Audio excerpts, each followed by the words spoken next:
Kinikilala ko si Kong Lenny bilang isa sa may karanasan, may kakayahan.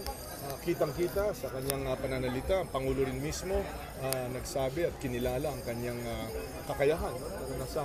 So,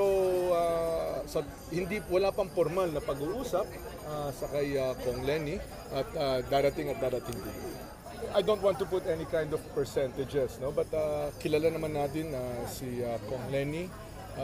May abogado, may karanasan, ipinaglaban ang mga maralita, ipinaglaban ang mga nasalaylayan ng lipunan, lalong-lalo na nung kasama niya si Sec Jesse dito sa panunungkulan sa Naga.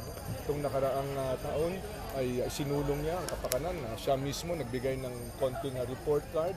Yung mga pinag-abalahan ni Sec Jesse ay pinakita niya na tinuloy niya ang advokasya at ngayon ay naisa sa katuparan na ang mga pangarap ng mga kabaranggayan, ng mga bayan dito sa kanyang distrito. At tumutulong din siya sa iba't ibang distrito sa kabuuan ng Camarines Sur. So, kung ang tanong ay may kakayahan ba siya, malinaw na may kakayahan. May karanasan ba? Malinaw na may karanasan.